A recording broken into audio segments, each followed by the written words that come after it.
going on, everybody? Welcome to episode number 31 of Trail Tales. My name is Kyle O'Grady, and this is the podcast where I, a thru hiker and a peak bagger, chat with other thru hikers and peak baggers and people who like to get outside and hike. If you fall into any of those categories and you have not done so already, I encourage you to go back and listen to some older episodes and subscribe to the show. That would be super sick. And speaking of super sick, this week's guest is a man named Shawn Crawford, also known as SINTAX77 on YouTube. And honestly, this is one of my favorite episodes that I've done so far. I talk about this a little more at the beginning of our conversation, but Shawn's YouTube channel was a huge inspiration to me, and I learned a ton from him back in like 2012, 2013, when I was first getting into backpacking. So it was just like super awesome to have him on as a guest. We talk about a ton of cool stuff in this one, and I actually mean that. We got to a bunch of different subjects. I guess I'll just name a couple here. Let's see, we talk about the White Mountains and the Adirondacks quite a bit, especially the Whites. We talk about Shawn's transition slightly away from ultralight gear over the last couple years. And of course, we get to the history and some of the behind the scenes things about his YouTube channel. I mean, SINTAX77 is one of the more popular backpacking YouTube channels out there, so yeah, it was just so much fun. Shawn, when you hear this, I really appreciate you taking the time. It was awesome, and I hope we can do it again in the future. Thank you very much. We're going to get into our conversation in just a second here, but first, I got to say just a couple things. I'll keep it quick this week, I promise. I just want to say that if you have any feedback for me, whether it's good, bad, if you have any guest suggestions, trail suggestions that you want to give me, I would really love to hear from you. Instagram, @TrailTalesPod. And I also have a Facebook as well. If you just search Trail Tales, it'll come up, hopefully, and you can go like that. I have an email address, folks. Those of you that listen to the show every week probably know this already, but in case you somehow missed it over 31 episodes, I have an email address, trailtalespod@gmail.com. Send anything you want to that. Well, maybe not anything, but I think you know what I mean there. Feedback, people. I don't just say this at the beginning of every episode for no reason. I really do enjoy the feedback. A podcast isn't like a YouTube video or a blog post or anything like that. There's no comment section. I can't just get like the immediate response like that. There's certainly no like or dislike button. So that's why I stress this every single introduction, every single week. So yeah, please send me an email or DM or anything like that. I would really appreciate it.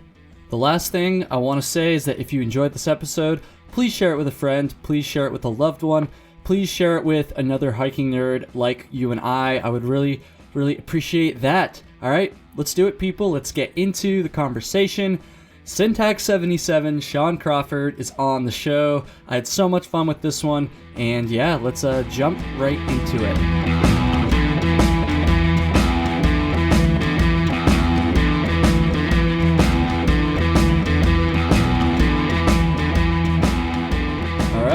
Episode 31 of Trail Tales. How's it going, everybody? Today, I'm joined by Mr. Shawn Crawford, known as SINTAX77 on YouTube. Shawn, how's it going today? Thank you so much for taking the time. I really appreciate it. I'm doing pretty good. Glad to be on. Hell yeah. So, I just want to take a second here to say that Shawn's YouTube channel was a pretty big source of information and inspiration for me when I was younger, kind of learning about hiking and backpacking. Those of you that have listened to the show, listened to all the episodes, might recall, like, back in, like, December, I did an episode with a guy named Jonathan, or Tuts, who does a YouTube channel called Trekking On. And I kind of said some things about how he like inspired me when I was younger. And I kind of got to say the same thing for Shawn's YouTube channel. When I was 16 years old, I was like YouTubing, like Googling stuff and trying to learn about backpacking and the long trail more specifically, real close to where I live in the Burlington, Vermont area.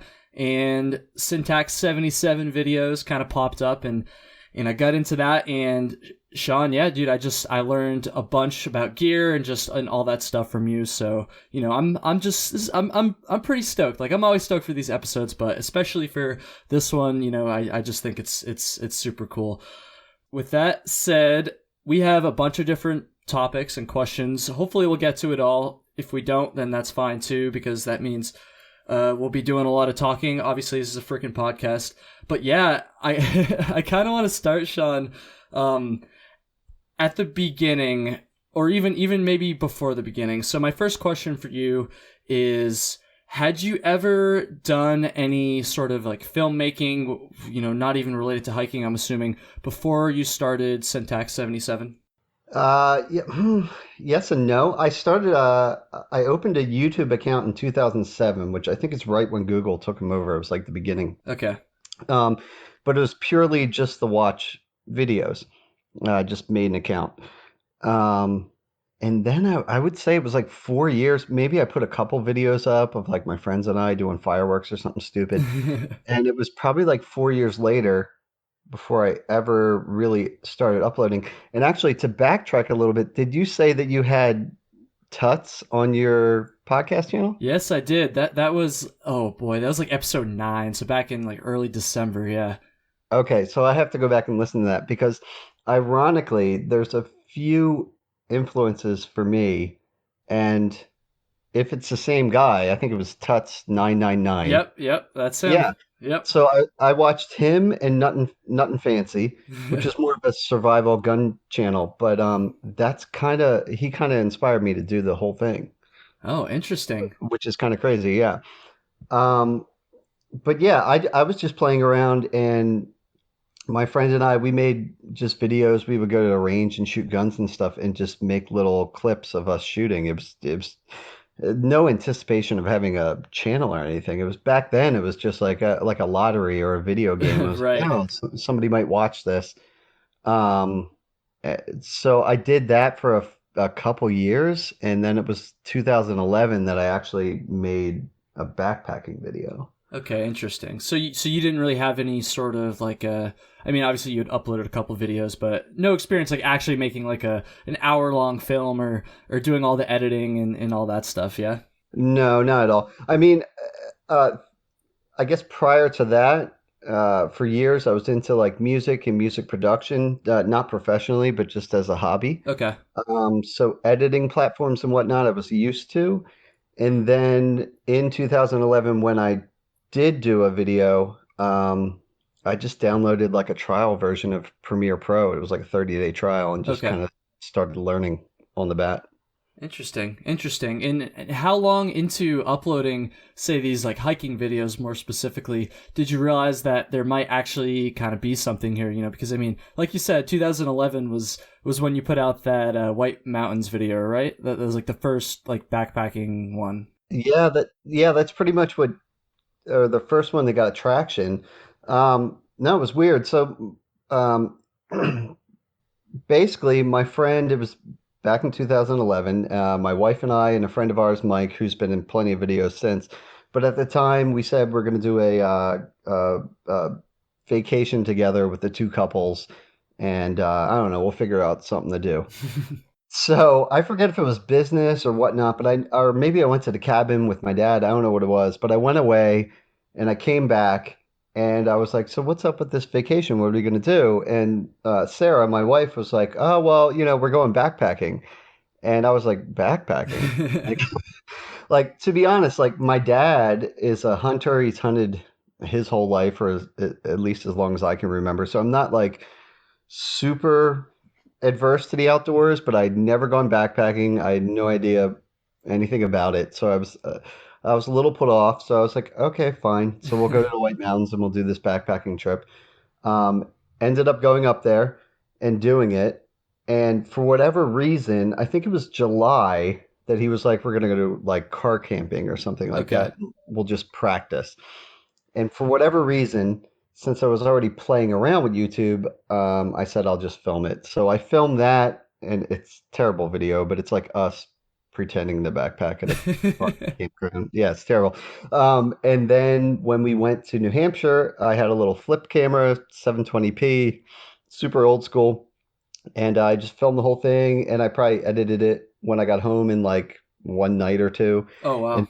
yeah, and which I wish I could edit that fast now, but I just threw it up, and it was probably like a month later. I didn't even log into YouTube every day. I came back and checked in, and I was like, oh, people are actually watching this. This is super weird. Um, so then that kind of inspired me to keep doing it, I guess. To keep doing it, and yeah, you've been doing it for a while. I feel like, I mean, I don't know. I feel like keeping a consistent YouTube channel, for that long, especially with like your style of videos too. I mean, it's not like you're just filming a couple selfie shots and then Right. slapping them together and uploading it. Not that there's anything wrong with people that do that, but you're making like hour long, hour plus long sometimes films of these hikes, and like that's, I mean, just from editing like a podcast, which is obviously a lot less work than that.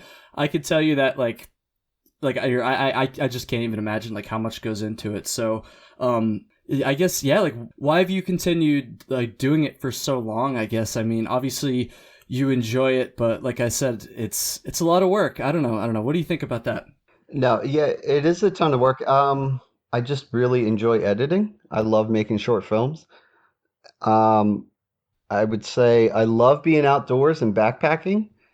But as much as I love that, I love filmmaking and editing. Okay. Yeah, so I'm a little obsessed with it. So it just makes me happy to do it. And the fact that other people watch it is it's a little crazy, but it's fun. Yeah, for sure, for sure. I mean, you've definitely carved out like a good spot for yourself in the whole uh little niche of backpacking and hiking and all that stuff.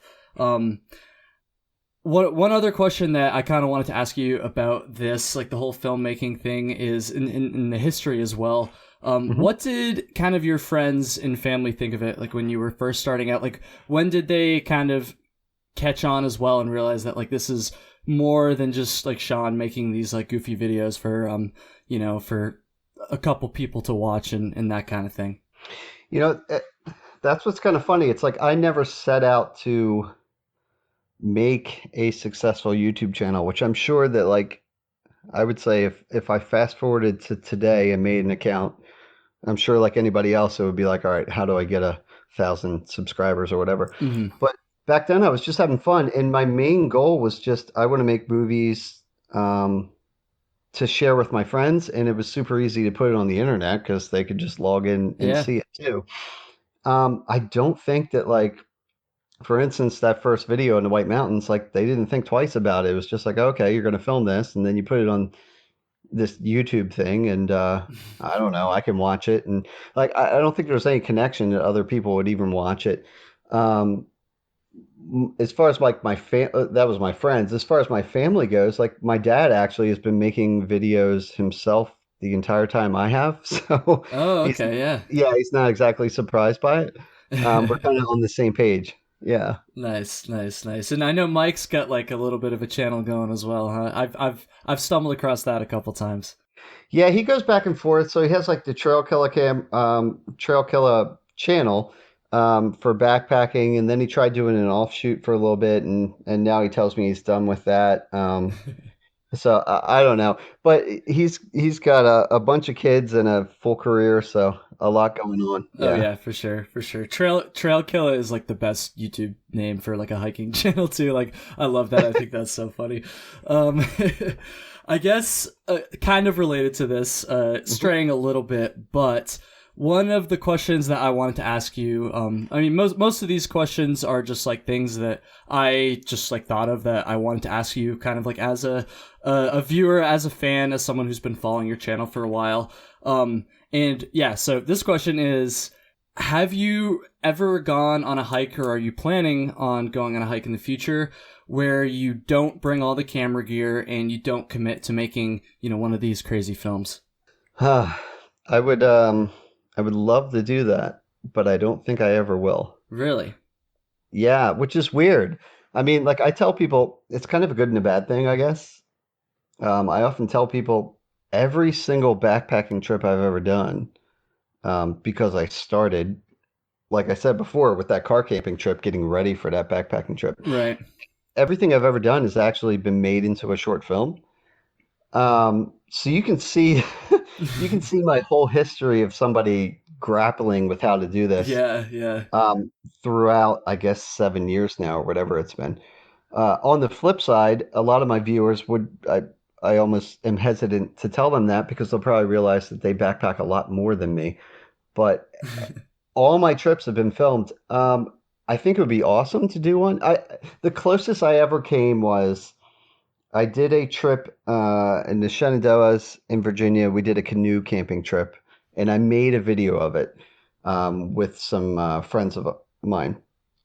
And like a month later from my birthday, my wife was like, "What do you want to do?" And I said, "I'd love to do that trip with you." And we did the whole trip again. And I was like, "Well, I already did this, so it's not going to be a video." Yeah. But it was pretty much floating in a canoe and then setting up a hammock. That's the closest I've ever come. But other than that, no, I've filmed every trip, and I would love to know what it's like to just be unburdened by that. But at the same time, when I'm this deep in, yeah, I don't think I could bring myself to not make a video of it. Right, right. I just think that's so incredible because it's like that is just a part of backpacking for you, right? Like that's just a part of the experience. You know, the camera gear is part of your like a total pack weight. Like you're used to it. It's always going to be there. And I can't even like think of an example like kind of relate this back to me. I don't know. It'd be like hiking with everyone, or not everyone, a lot of people hike with a stove, but I don't know. Like I've always brought a stove on a hiking trip. Obviously, camera gear is a lot heavier, but you know, I just think that's incredible. And honestly, I don't know what to think about that because it's like you sound like you want to know what it would be like, and you're curious about it, but at the same time you're like, yeah, no, I don't think I could do it, and I can understand, I guess, because you have made so much content at this point, and obviously, you know, you enjoy it, you know, going back to what we just talked about a few minutes ago, having done it for 7 years. So I don't Yeah, know. You really can't see yourself ever, like even just one night or something like that, even like a day hike. Like, I don't know, shit. I would love to. I would think it would. I'm sure there's going to come a time where it's like, if it was a trail I've already done and some friends wanted to go, like I'm waiting for that opportunity. But there's a weird obsession in me that like if I'm going to go to a new place, I want to share it. I want to make a film out of it. Yeah.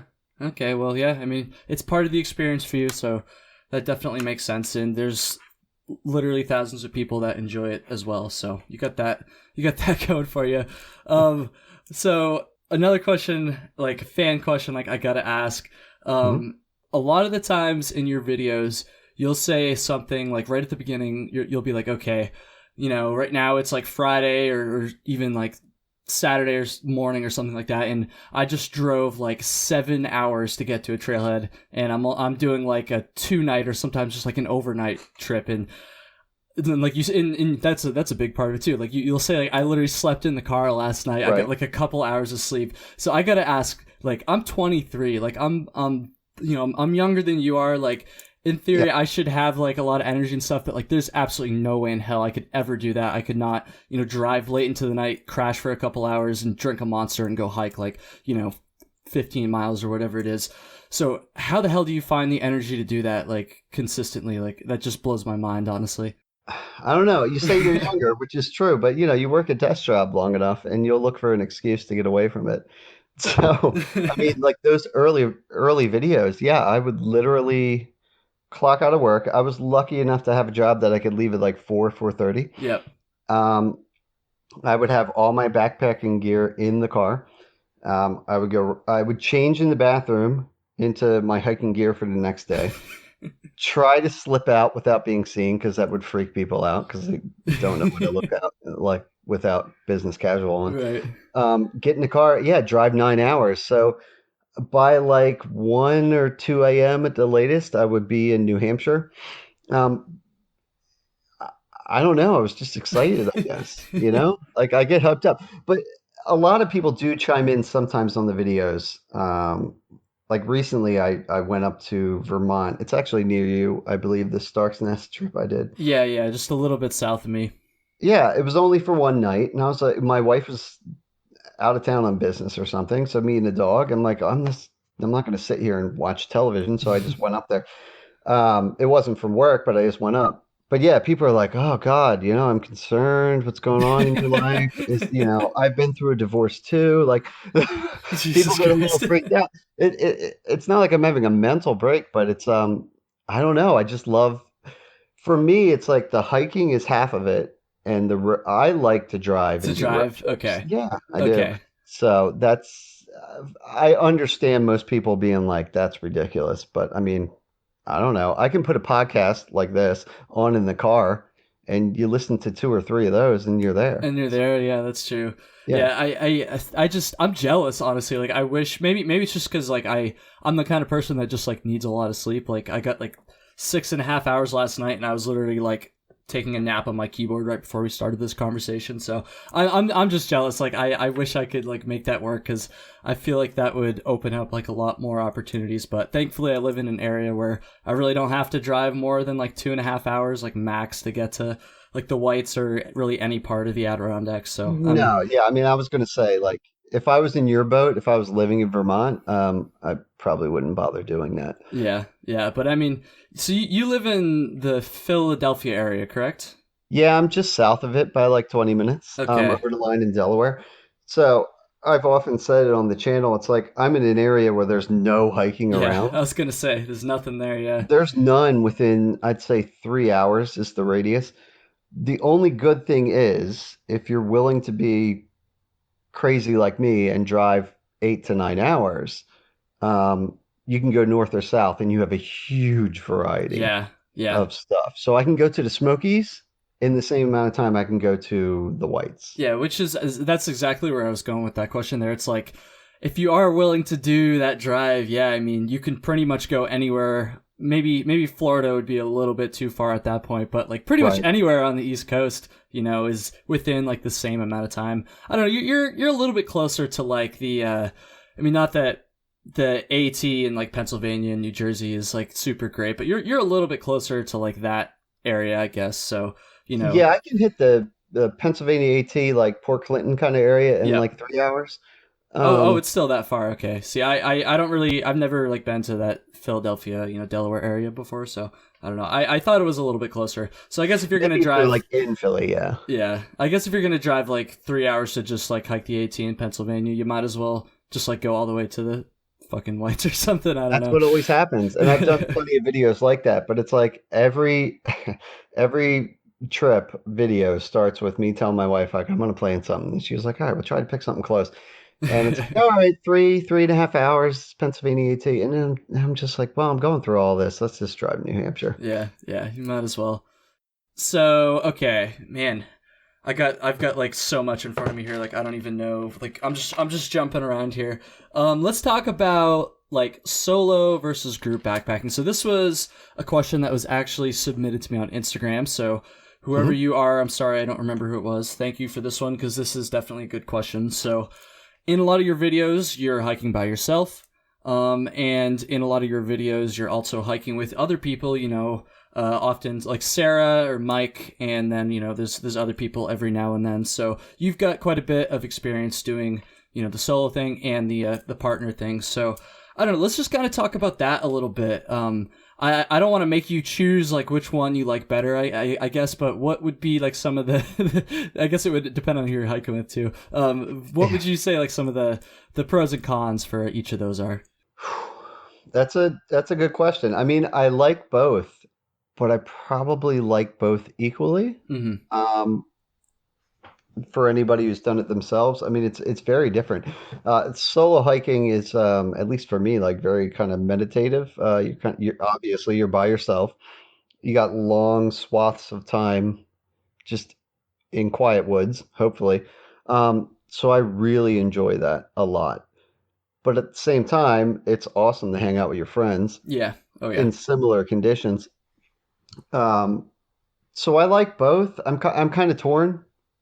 I don't know. Like if someone told me I have to choose for the rest of my life, like solo or with a group, it would actually be a tough choice, and that's kind of rude, for me to say to everybody I know. But I really like solo hiking. I guess when you plan your trips, do you plan them like specifically? Okay, I'm gonna do this one solo, or do Mhm. you like try to invite someone, and then if that falls through, will you just be like, all right, well, I'm still gonna go because I don't mind the solo thing as well? Kind of that. So what I usually do is any downtime I have, I'll be on my computer, we're watching TV, my wife and I, or whatever. I'm almost always on a laptop. So I have a bookmark folder with just tons of locations. I'm just always looking on Reddit or wherever, Yeah. hiking forums, and I'm just bookmarking stuff. And when an opportunity pops up, like, oh, okay, this weekend I want to go hiking.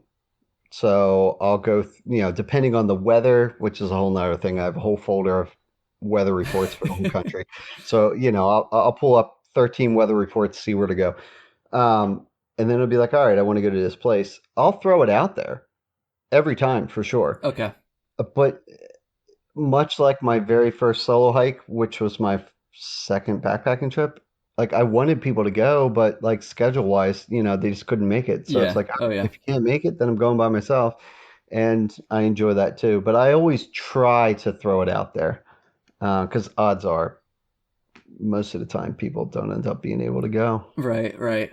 How does either doing it solo or doing it with someone else or a couple people change the dynamic of the film, or maybe how you shoot the film, how you Yeah. frame it, what, all that stuff? I'm kind of curious about that.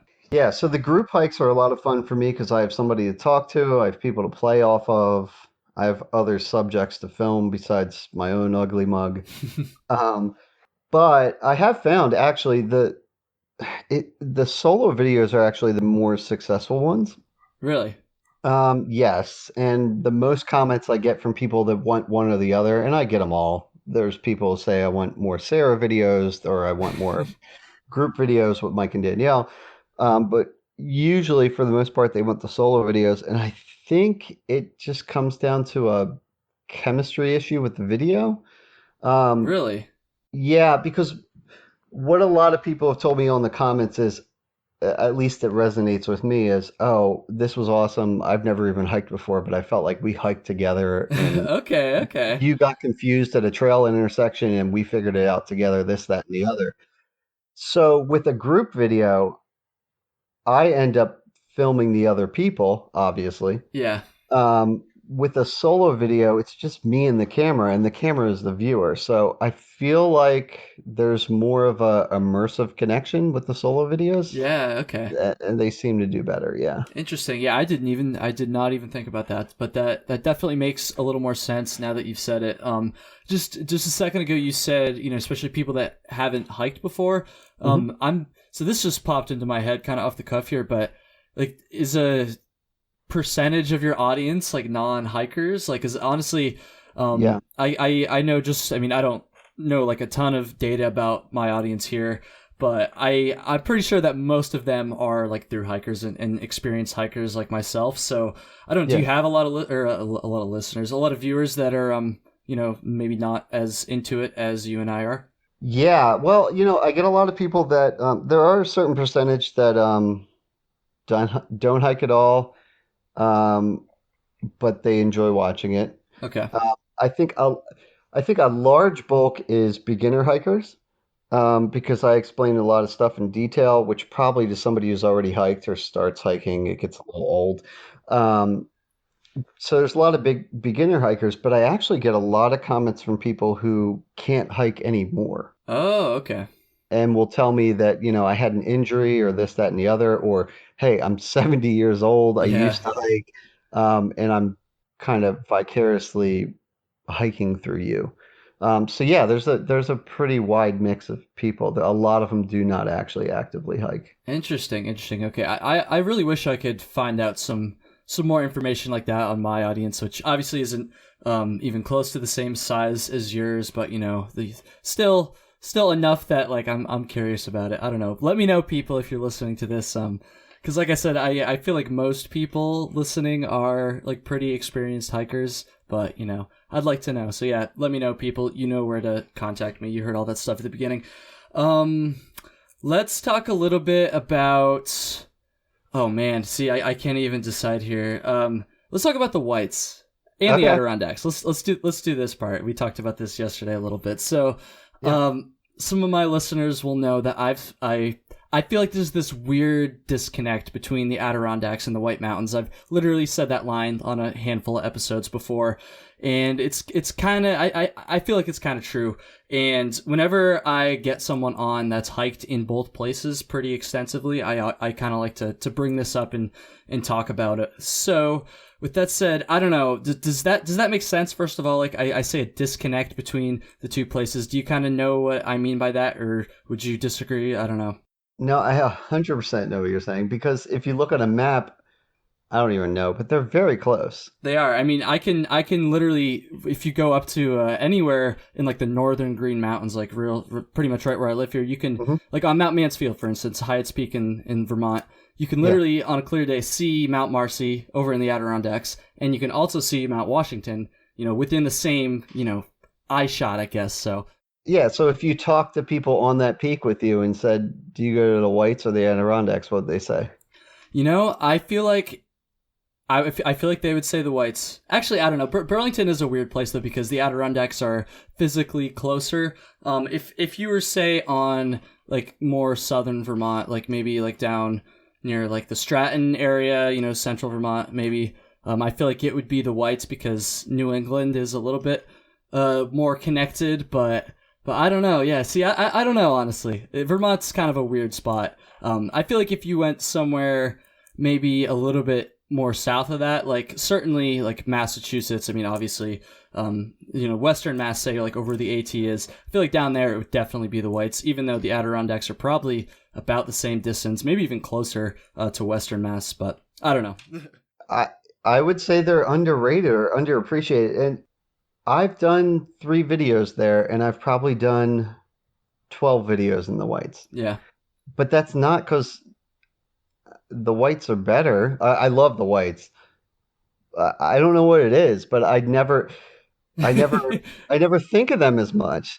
When I go online and Google, hikes to do, they just don't come up as Yeah. much, Yep. for whatever reason. But the terrain is super similar. It'll kick your ass just as much, Oh yeah. in my opinion. The winter hiking there is awesome. But for whatever reason, yeah, I found in the last like year or two, I've tried to reappreciate them or properly Yeah. appreciate the Adirondacks. And I went back with my wife. We did a couple-day trip, and I did a couple of solo trips myself. But yeah, I love them, but I don't know why. But my go-to is never. I just don't think of it first, but I'm trying to get better at it. It's weird, yeah. And to be fair, like they're the Adirondacks are very similar to the Whites, or the High Peaks region is, I guess, but like the Adirondacks in general are like kind of different because the Whites are just like this kind of cluster of peaks, and that's pretty much it. But the Adirondacks are like a cluster of peaks, and then also just like a shit ton of flatter land with a bunch of lakes and ponds, and people like live there and all this stuff. So I don't know, they are different in that regard.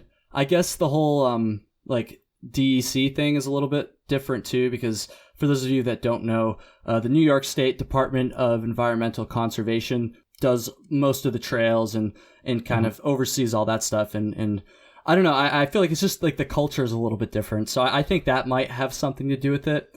And I feel like the Adirondacks are also a little bit more like of a hidden gem just for New Yorkers, because like New Yorkers definitely know about the Adirondacks, and that's where they're going to go if they want to do any sort of hiking like this. But yeah, for the rest of the East Coast, yeah, I agree. I feel like they are pretty underappreciated. It's weird. I don't know. I don't know if it's like that.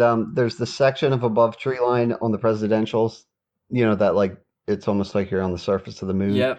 I don't know if it's the photo quality, the Instagram quality of that.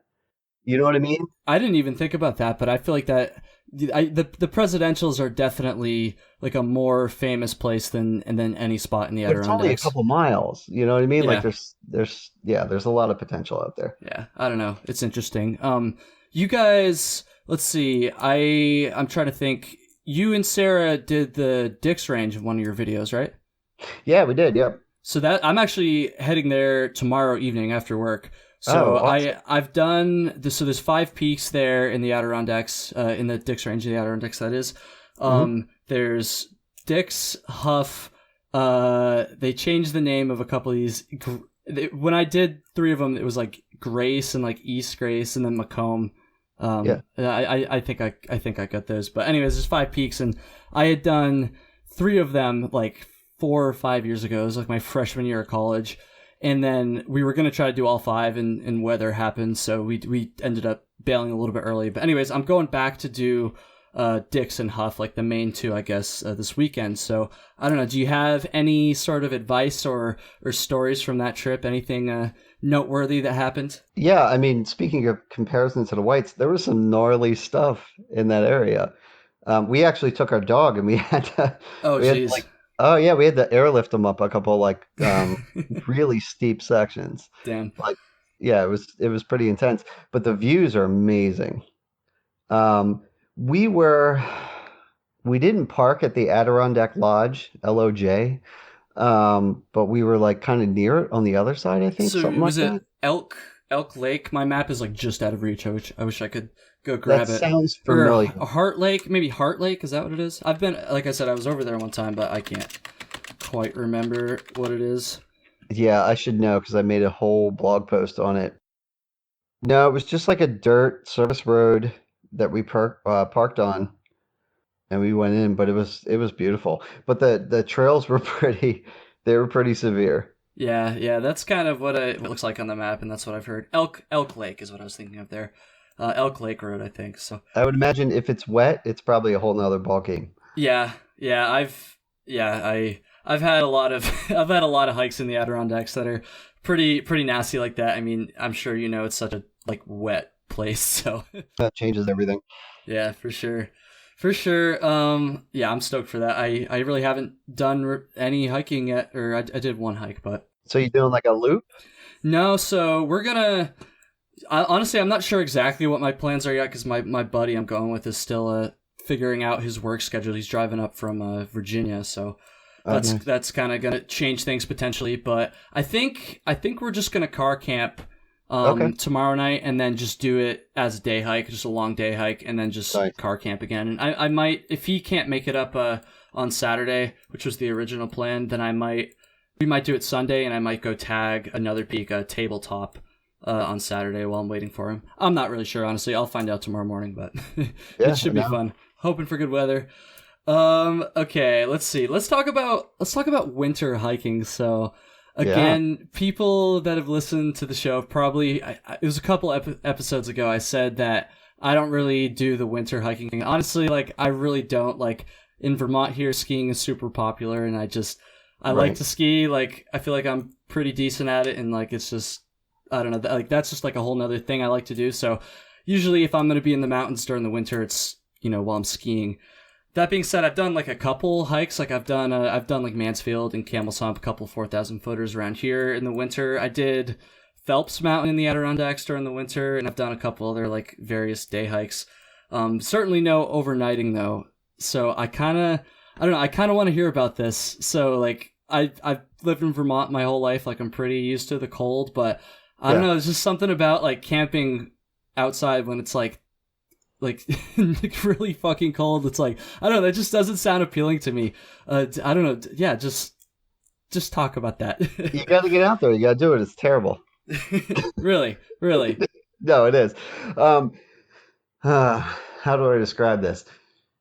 I've often heard people say, I don't know where it started, but there's type 1 fun and type 2 fun, Yep. right? So type 1 is like you and I are having a conversation right now, and I would tell you this is fun, right? But type 2 fun would be, in this example, winter camping. Me and you are going to tell you this is terrible and we hate life, and you hate me for bringing me out there, and vice versa. But 5 years from now, we'll actually remember it, and we'll have a ton of fun remembering it. That's pretty much winter camping. I do it to punish myself, and there's probably something wrong with me, but I enjoy it. Yeah, you should do it. You should do it once. Yeah, maybe I will. I don't know. I got to do a couple like actual like winter day hikes first, but it's Yeah. like I didn't like actually write down any questions for this subject because like I don't even know where to like start with it, honestly. So like, I mean, obviously you're carrying more gear first of all, so like more Yes. weight obviously makes it shitty. Obviously the cold like makes it like shitty. Like I don't even know. You'd be surprised that the cold will not bother you as much because while you're hiking, you're actually hot.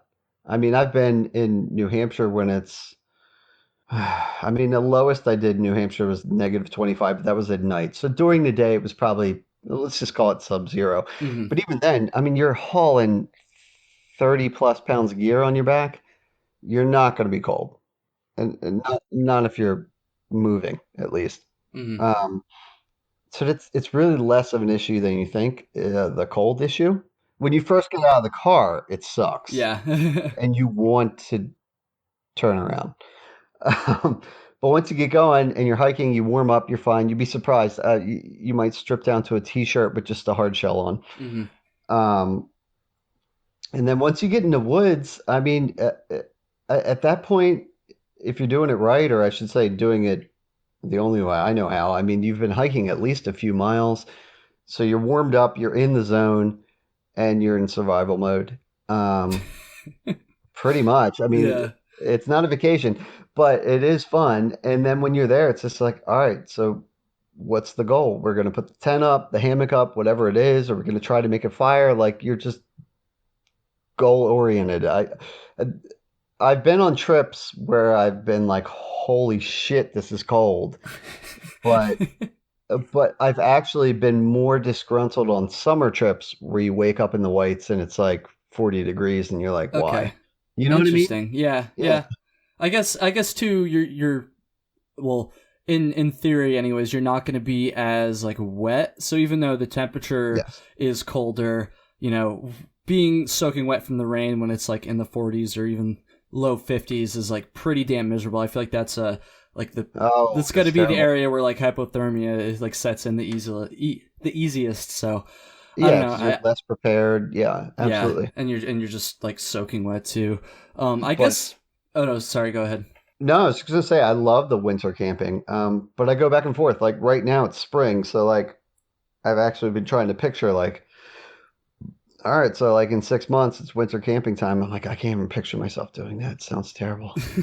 But when I get there, it'll be like enough of this, enough of the bugs, enough of a million people on the trail. Yeah. That's the other thing to point out too is um, if you want to truly be immersed in nature, go out, go out in February because you will Yeah. own that mountain. Yeah, for real. There's definitely not as many people out there.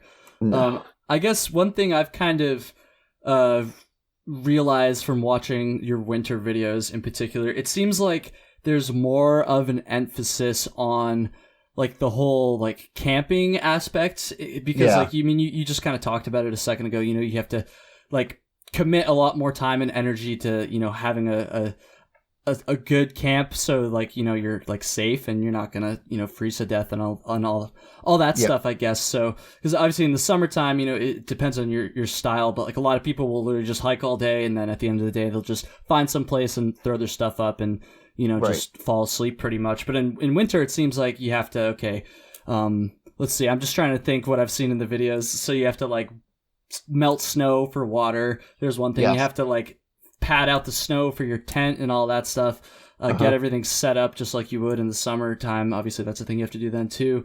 I don't know. Like, can you just talk a little bit about like the difference in like actually camping during the winter versus the summer? Yeah, so like you were saying, like in the summer or shoulder seasons, it's like, hey, push it to the limit. Like, put your headlamp on and we'll night hike for 3 miles, like whatever. Hmm. Uh, when you find an area, you find an area you set up. But in the winter, I try to plan. I usually plan all my trips pretty heavily, just because that's my personality type. Hmm. But it's not necessarily necessary. But in the winter, I really try to nail it down. I will scale the miles back, um, particularly because if I'm going to go winter camping, I almost said hammock camping or even tent camping.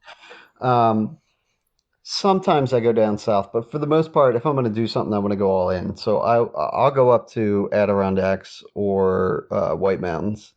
which, as you know, is some of the worst weather Oh yeah. in the world, no matter what season it is. That's what the signs say. Yeah, and they're not playing around. Um, so in the winter, I'm like, hey, let's push it to the limit. I'll go up to the the White Mountains and whatnot. But not to be dramatic, but yeah, it could be life or death Yeah, oh yeah, for sure. if you're stupid about it. So usually, like, I'll scale it back. Like 5 miles is plenty, especially in the whites, where in my personal opinion, like 1 mile equals two. Yeah, You know what I for mean? sure. Like, Especially if you're, you have all that extra gear on your back and you're like, post holing or all that extra weight on your feet too. It's like, yeah, that's tough shit for sure. yeah, because I might do in the winter. It's probably easily a 30-pound pack, even with my weight consciousness. Yeah, Um, 30 plus pounds, and then, like you said, you have the snowshoes on. That's a pound and a half on each foot that you don't usually have, yeah, which drains your energy way more than you would think.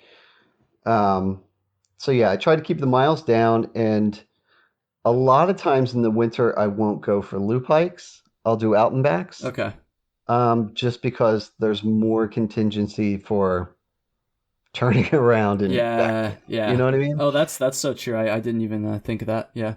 Yeah, because I've tried to do loop hikes. Like Mike and I, one of our early winter hikes was up in the White Mountains somewhere. I forget the exact area. Oh my God. Actually, I think we were trying to do like part of the Pemi Loop in the winter. Oh boy, Yeah, and that's like intense. the trailblazes that are normally at eye level were like 2 feet underneath of us, I guess, because we never saw them. Um, So we had no idea where the trail was. Back then, we had a different GPS unit of his that was not that accurate. It basically turned into we don't even know where we are. Oh geez. Yeah, so we just said screw it, and we started backtracking, and we ended up camping in one spot for 2 nights. So from then on out, I've been like, I don't have to complete a loop in the winter. Yeah, yeah, that definitely makes sense. Like I said, I never even thought about that because I don't really think about winter hiking too much. So I guess that's a good little piece of advice for, especially for someone who wants to like try it for like the first couple times and kind of, learn the ropes. I guess like don't plan and go and do the Pemi loop. Like, No, I would say do what we do, which is what we usually do is we'll go to the whites, even if it's 10, 15 below zero, but like just if you want a great winter camping, even backpacking experience, you don't have to go that far in. Like I said, nobody else is around. yep. If you go in 1.5 miles to 2 miles at the max, you're in your own world. Yep. Oh yeah. But if things go bad, you can backtrack out and having the snow and everything to play with, you can make a couch out of the snow. It sounds cheesy, but like it's a totally different ball game. It's very fun. Yeah, for real, for real. See, that's the kind of stuff I really honestly haven't talked about too much on this show because most of my guests have been people that are kind of like me, people that do like the through hikes and in the Right. in the hiking goals. And I guess this is actually something I wanted to bring up too. So I'm going to transition a little bit here. hmm Yeah, so I pretty much just said it there. Like, most of my guests have been people that have done the AT or the PCT. I had one dude on that did the calendar year Triple Crown, peak baggers, all this stuff. So people that will, like, set a hiking goal and then, most of their time on the trail is spent, like, going towards that goal. And that's really the way I hike, and a lot of people do. But I definitely noticed with you, that's maybe I just don't like know about it, but it seems like you just go places to go places and go and have a good trip, I guess. So my question is, have you ever thought about like maybe like trying to actually this sounds kind of bad, but like actually like do one of those hiking goals, I guess. So maybe not a through hike because I know you've got a lot going on besides just the hiking stuff, but like I don't know, like the New Hampshire 48 or the Adirondack 46, like some sort of hiking goal like that. Have you ever thought about that? I would love to. I mean, a lot of people are very surprised that I haven't done a through hike by now, but yeah, it's just time away from home is tough. Yeah. I mean, like, I would love to do the Appalachian Trail, um, but I also would love to do it with my wife, and for the two of us to do it, I don't know when that's going to happen. Maybe we're retired or win the lottery or something. So yeah, I mean, the core of my channel has pretty much been uh, for better or worse, it's always been about like weekend warrior kind of vibe. Yeah. It's what can you squeeze into like some unexpected time off, um, which works. But at the same time, yeah, I would love to do a longer term hike. But yeah, just timing and planning wise, it's tough. And as far as the grid stuff or like the checklist stuff, Yeah. if I didn't live, if Yeah, I I guess didn't, that's true. yeah, yeah, like I would be, boy, would I put some miles on the Yeah. Jeep doing Then that. again, I mean, you do make it out enough that I feel like you could make it work at the expense of, exploring other places. You kind of have to commit like just to like the Whites or the Adirondacks for X amount of, trips. So I don't know. It could happen, but I also understand wanting to kind of go and explore a little bit more. I mean, I started this whole Northeast 115 thing back in like 2014, and I'm Mhm. almost there. I've got like 100 of the 115, and I feel like once I'm done this, like I want to do more through hikes for sure. But I also there's a lot of areas that you've been to, honestly, that I kind of want to just go and do like a more casual trip, I guess, and just kind of explore and maybe not hike quite as aggressively, maybe not chase this goal quite as much, and just kind of take it in. So I don't know. Both styles have their pros and cons for sure. Yeah. So the 114, where is that? What all area is that? So yeah, that's every 4,000 foot peak in the Adirondacks, or excuse me, every 4,000 foot peak in New England and New York. So the Oh, okay. Adirondack 46, the New Hampshire 48, the 5 that are in Vermont, and I think there's like 14 in Maine, and then 2 in the Catskills as well, which I've never been to the Catskills, so I'm looking forward to kind of going and exploring down there. But yeah, I don't know. A lot of them, the AT hits a lot of them, Hmm. especially the main ones, but there are a couple that are like a mile or some even less than a mile off the Ah, trail, like a mile or a half mile to a mile. And by when I was going through Maine on my through hike, I hit the ones that were actually on the trail, and a right. couple of them that were like point 0.1 or point 0.2 off. I like sucked it up and did them, but like the ones that were like slightly more than that, I mean, I was so close to the end at that point. I was kind of ready to be done, so I couldn't bring myself to hike like an extra fucking mile. So I have to drive like all the way back up to like northern or Uh, central Maine to do some of these peaks, which I say that like it's a bad thing. It's obviously not a bad thing. You can make a trip out of it, but yeah, I don't know. I don't know. I kind of went off topic there, but yeah, no, Northeast 115. It's cool stuff. the Catskills are cool too. You should. Yeah, I think that's within your range. You should definitely check that out. Yeah, it's like a 4.5-ish hour drive, and there's only, like I said, there's 2. See, I know you've been down there before. Have you done Hunter and Slide? So I've done slide and table Okay. twice, and I mean maybe I haven't researched enough, but I was actually just about to tell you. I was like probably 2 trips to the Catskills. You probably knock out everything you want to do. Yeah. Um, I, I I usually like loop hikes, which are not too conducive to the Catskills. Okay. But then again, I think that's just because there isn't a whole lot of trails down there. Hmm.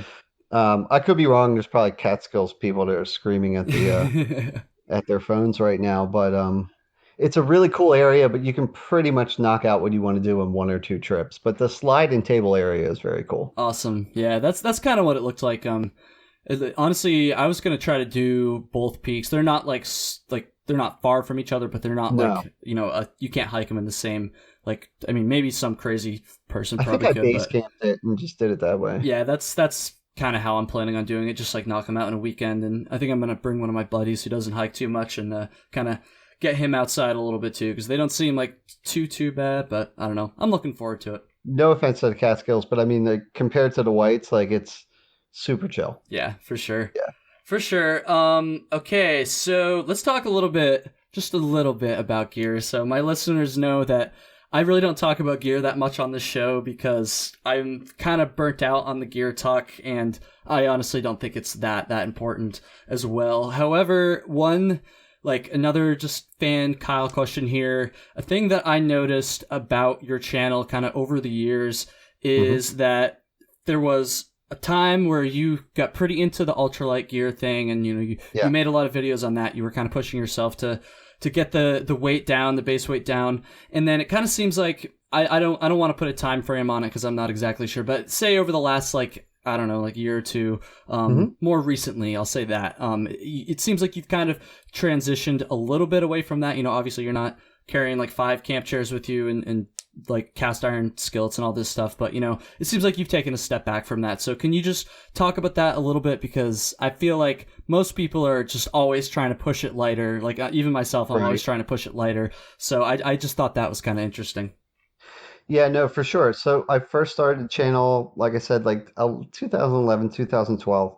And I think pretty much, I guess, relatively immediately, I was like, all right, I need to get lighter. Because I think my first solo trip was 39 pounds in the spring, Hmm. which is, I mean, Wow. even by non-ultralight standards, that's a lot of shit. Yeah. So, um, I started going online and I found this ultralight thing, which is, hey, get below 10 pounds or whatever. Um, and I'm pretty goal oriented and I love numbers and video games, so I got really obsessed with it.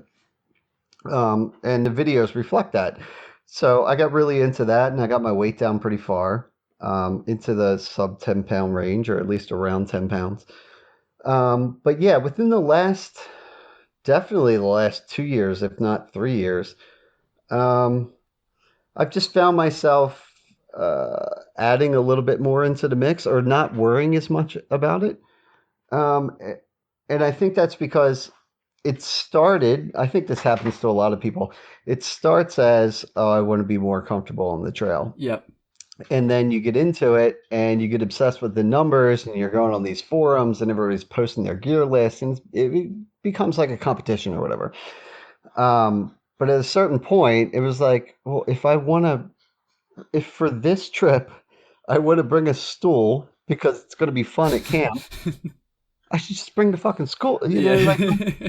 so, but, and it's even weirder for me though, because I'm filming and I want to accurately portray, like I'll say in the video, here's my gear list. Yep.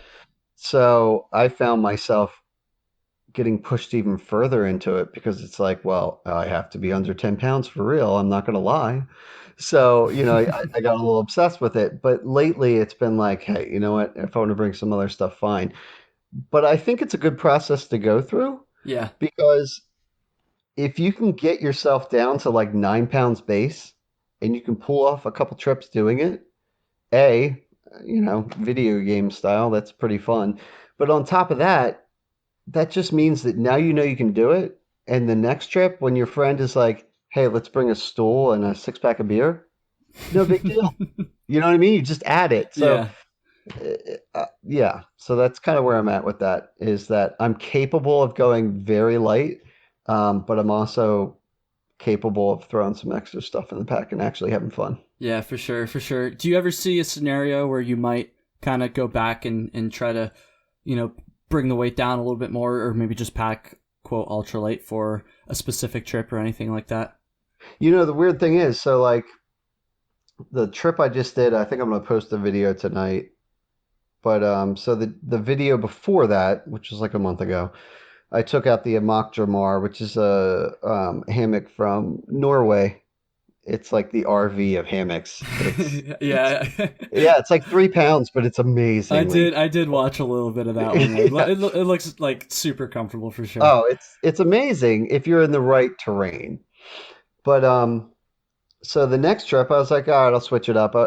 I didn't even put a lot of effort into it, but I was like, I'll go more weight conscious. And I was doing a video today, so I had the gear list that goes along with it and all that stuff. And I was only at 8.5 pounds. I didn't even really try. So it just goes back to I think it's kind of a good learning curve for everybody to go through, to be obsessed with the ultralight. And Yeah. then later on, you add some stuff. And then when you do go, you know what, this trip, I want to be more comfortable, you'd be surprised how easily you don't even, it's like effortless to go back to it. Yeah. And I think the main thing is people are like, oh, it's super expensive. It's Cuban fiber or Dyneema fiber gear and all this stuff and whatever. No, the main thing is just getting used to not bringing shit. Yeah. Oh, That's for really where sure. the weight savings For are. sure, absolutely. I totally agree with that. And that's a lesson I learned like pretty early on when I was going through my like hardcore gear nerd phase. It's Right. like, yeah, you know, some of the gear, well, a lot of the ultralight gear is expensive, but you're also just bringing less stuff. So that is less things that you have to spend money on and shove in your pack. So it does kind of go both ways like 100%. that. Yeah, because I did a video where it was like budget backpacking. It was not about weight. Hmm. The whole video was, and I didn't have a price target, but I added up everything in the video. It was like $240. So Yeah. the title of the video is "Go Backpacking for Under $250." Yeah. But because I was being cheap for the video to save people money to convince them to just get out there and do it, this is all budget gear. This is Walmart stuff, Amazon stuff. Yeah. Yeah. The base weight was 13 pounds. Okay, that's not So even that it's bad. not Yeah. expensive gear. It's just not bringing extra That's shit. incredible. That was a couple years ago that you did that one, right? Right. Yeah, I think so. Yeah. Because I definitely watched that one, but I didn't remember the base weight being that like that. Like that's It was that's pretty 13 point incredible. something. Yeah. For sure, for sure. You know, that's just the whole like your kind of transition away from the ultralight thing a little bit is just something that's stuck out to me as I've been watching the more recent videos. Just because, again, honestly, this might go back to the style of hiking as well. Because, like I said, you know, if I'm going out to do like a 2,000-mile hike or an attempt, I'm obviously gonna probably not be bringing like the extra luxury items. You know, in that circumstance, the ultralight thing makes a little bit more sense. And you know, that's like most of the hiking that I've done has been like that kind of thing. So I don't know. I could also see myself doing some more relaxed trips, and maybe I don't know if I'd bring like a camp chair or anything like that, just because I don't know. That's like a I feel like my friends would just give me so much shit for that, but I don't know. I would definitely bring some beer maybe, or some whiskey at least. Shit. Yeah, there you go. Yeah, for sure. All right, we're flying through this stuff. We're doing pretty good on time here, Shawn. I guess while we're kind of talking about gear, so this is like one of the first questions that popped into my head when I was kind of planning yesterday. So obviously you got a pretty popular YouTube channel, and you know, gear companies love to reach out to content creators that have a following to, you know, get their products out there, and for good reason. Obviously that makes a lot of sense. So you've talked a lot about how companies will send you stuff and for the review and all that stuff. So I don't know, maybe you don't have a good answer for this. Maybe you don't want to trash anybody, which I would understand. But one of the questions that popped into my head was just like, what's the most ridiculous gear item that a company has either sent you or tried to send you? Oh man, you'd actually be surprised. I mean, I get stuff on the regular. I have an email set up for quote unquote business contact, but I get so all right. Contrary to popular belief, I don't really accept much. Probably 2% Okay. of of the offers I get. Um, but. I It's know you're treading lightly on this kind of. no, it's just kind of funny because you'd be surprised that as a backpacking channel, it's almost like there's marketers out there, they don't even care what you're making videos about. They see you have traction and you have views, and they just send you And all they just kinds send you of shit. shit. Yeah, so like most of my stuff is really weird shit. Like, would you like to review this waterproof keyboard for a PC? Like, No. I mean, like personally, I guess it sounds interesting. I would never use it, but can you imagine me posting that on the channel? Like no one would give a shit. Yeah. So yeah, I get some weird stuff, but most of it is really weird electronics and stuff like that. Interesting. Um, a lot of it that I don't show on the channel or respond to is a lot of knockoff stuff. Um, like just obviously low quality looking like packs or Yeah. sleeping pads and stuff like that. But everything on the channel that I've actually shown is because either it showed up and I actually liked it, or I responded and said it looks interesting. Yeah. Um, but yeah, I've had some weird stuff.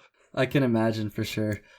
So the last like kind of like question, I guess, I really should have asked this one earlier because it's about the whites and we talked about the whites a shit ton, but you know, I kind of forgot, so whatever. This was another Instagram question. Again, don't remember who sent it to me. I'm sorry, whoever you are, but thank you for it.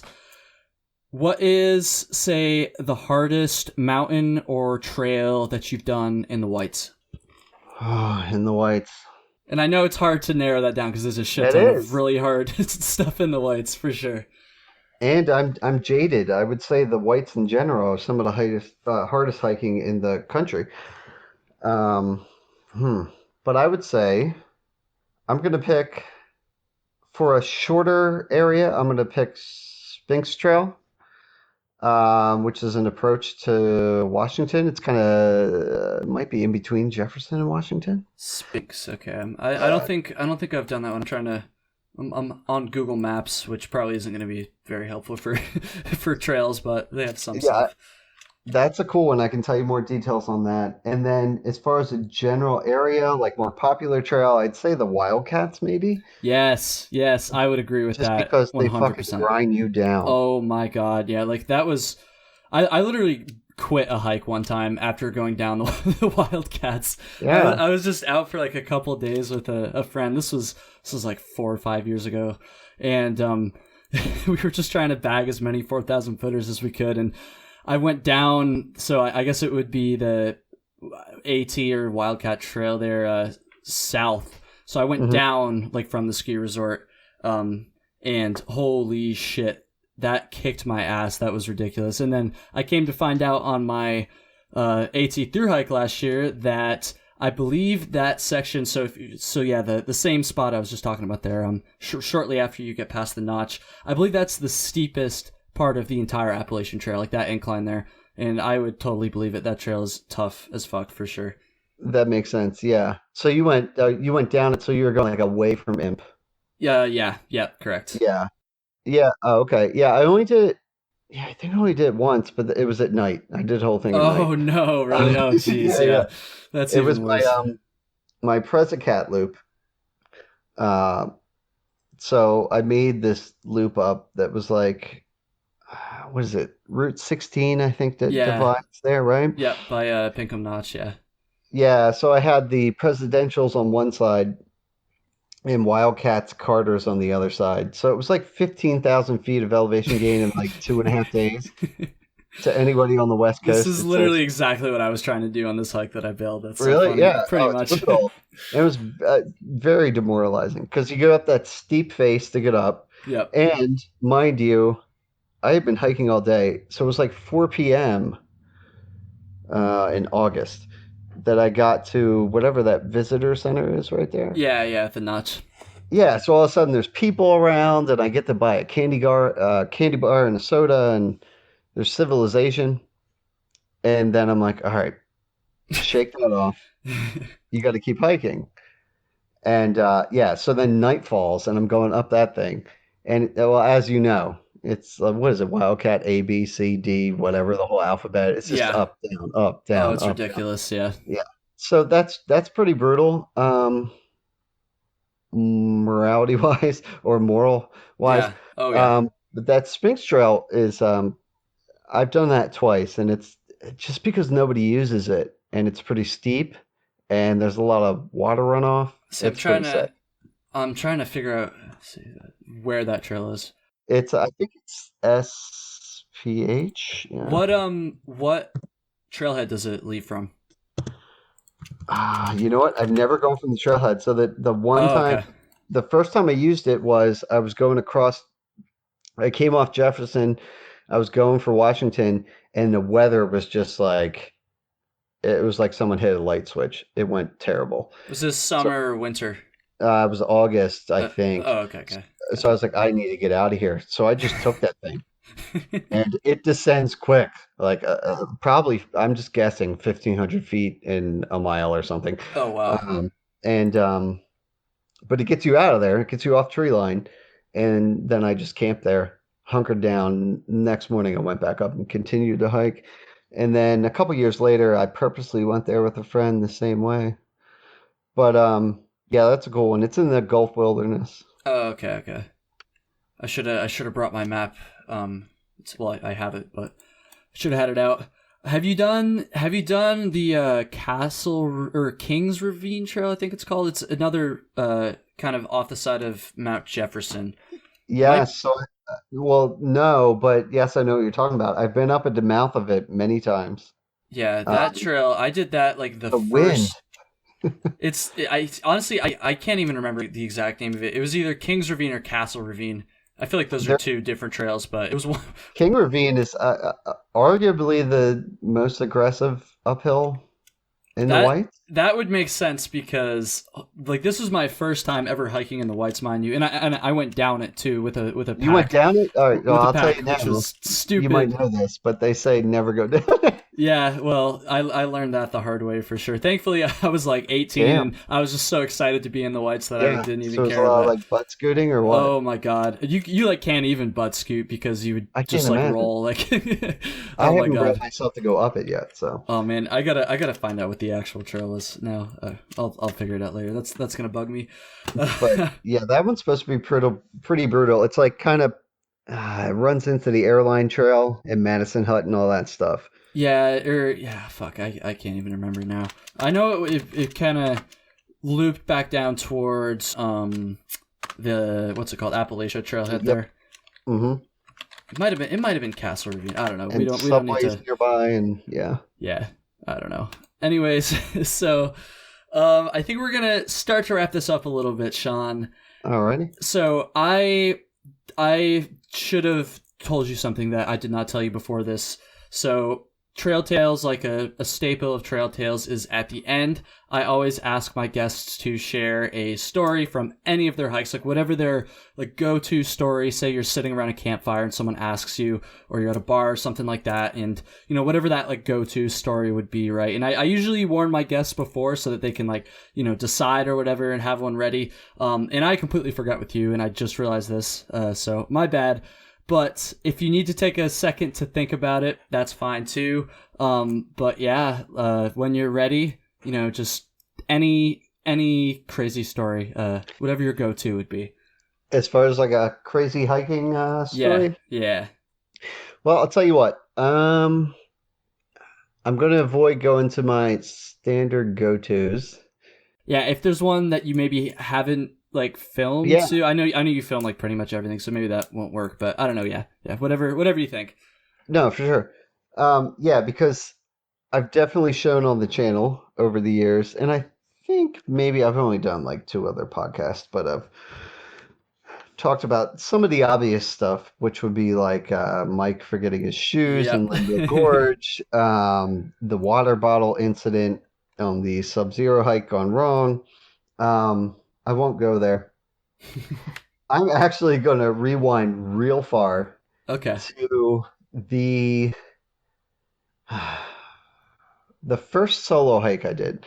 So earlier I mentioned in 2011 we did that group hike Yep. that I reluctantly went on, but I caught the bug from that, and that was in August. So by like March, April, I was like, I want to do this again. Uh, so I decided I'm going to do a backpacking trip, and like we also talked about before, I reached out to people. People couldn't get off work. Yep. Okay, fine. So I'm like, all right, my second backpacking trip is going to be solo hike. That's fine. And at the time, I was like, I'll just drive like 2.5 hours, 3 hours max into Pennsylvania Appalachian Trail area. Okay. So I had that planned out. Nobody else could go. It was locked in. For whatever reason, I'm researching at night, and I'm like, as kind of mentioned before, personality took over. I was like, screw it. Let's go big or go home. So I'm going to go back to New Hampshire. Nice. So I'll leave from work, standard formula, drive up there, get there at midnight, sleep in the car, whatever. So this was April. I want to say at least mid-April, potentially earlier in Okay. April for the White Mountains.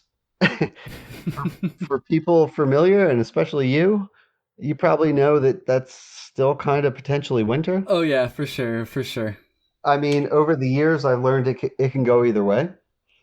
Um, but at the time, I was like, yeah, it's April, it's fine. So I plan this trip. I pack my bags. I go up in a hatchback. I sleep in the back of the hatchback on my sleeping bag curled up because it doesn't have enough room to stretch out 6 feet. Um, but to rewind a little bit, actually, so I wasn't completely stupid, but I was pretty stupid. It was like 3 days before that I actually discovered NewEnglandTrailConditions.com. Yeah, yeah. Great resource. And I go on there and they're talking about ice on the trails. And I'm like, ice on the trail? In April? What? Yeah, I'm like, this can't be true. So, because I'm from Delaware. So I'm like, okay, I Amazon Prime or go to EMS or whatever. I get a pair of micro spikes for traction. No snowshoes, which I fast forward a year, I did the exact same time frame and I needed snowshoes the whole time. I totally lucked out. Yeah. I still shouldn't have been up there at this time. So I go up there, I sleep, I wake up in the morning, I go up. I know I have this traction with me, the micro spikes, but I get to the first section of trail from the Appalachian Trailhead that you were talking about earlier. Yep. And I think it was the airline trail I took, straight up and just wall of ice. And I'm like, granted, I've never, I did that one hike 4 months before. Yeah, yeah. And now I'm by myself with a camera feeling a complete idiot. And I even had the micro spikes, but I never used them before. So I still avoided it. I was, if you can picture an ice flow on the trail, I was like kind of trudging through the trees on the side. Oh man, just to get around it, damn. Just getting chewed up. I was going like 100 yards in like a half hour. It was terrible. I finally put the micro spikes on and I start going. Shouldn't have been there at all. I get up the top, it's all good. Then I do my connector trail, which if I remember correctly was Upper Bruin Trail. Okay. Should have totally had snowshoes. Did not. So I post hold all the way through this. I mean, I'm in summer gear and I'm going through snow up to my knees. And Damn. I'm wondering why I'm doing this. So eventually I got down that and then the snow went away and I went to Valley Way campsite and pretended that everything was okay. Pretended you knew what you were doing. And I did not. You gotta learn somehow though, shit. We all go through stuff like that when we're first starting out, so at least you know you didn't get hurt or lost or anything like that, so. Yeah, it worked out in the end. For sure. All right. Yeah, I think that's gonna do it, Shawn. Don't hang up quite yet, but see, I usually ask people like where people can go follow them on Instagram and all that stuff. I feel like a lot of people listening to this probably already know where to find you, but just in case, where can they go to check out your videos and why don't you plug your website and your social media, all that stuff? Sure, yeah, it's all just SINTAX77. It's SINTAX77 .com for the website. I got a blog there. Same thing on YouTube, Instagram, and Twitter. Hell yeah. All right. Shit. Shawn, just thank you again one more time. I really, really appreciate it. This was awesome. I always love nerding out about the whites a little bit. That's one thing I don't get to do quite as much. And of course we get the Adirondack talk in there. My listeners know I love talking about the Adirondacks. So that was awesome. To everybody listening, thank you so much. Shawn, I always like to list the places that people have told me they listen to the podcast or I listen to any podcast at the end of the episode. So I'm gonna list them, and then if there's any that you can think of that I didn't get to, I want you to shout them out. So everybody listening, enjoy the rest of your drive or your work or your hike or your shower. I got that one, believe it or not. Or your lawn mowing or not snow shoveling. Shit. I know there's more. I can't really think of them. Your run, maybe. Yeah, I don't know. Can you think of any other ones, Shawn? I know those are the popular ones. I listened to yours while lawn mowing, but yeah, I think you covered it. Driving, okay. Lawn mowing, we're good. Okay, and hiking. Did I say hike? Oh, hiking. I always forget that. That's so ridiculous. Enjoy the rest of your hike. Okay, yeah. Thanks so much for listening, everybody, and have a good one.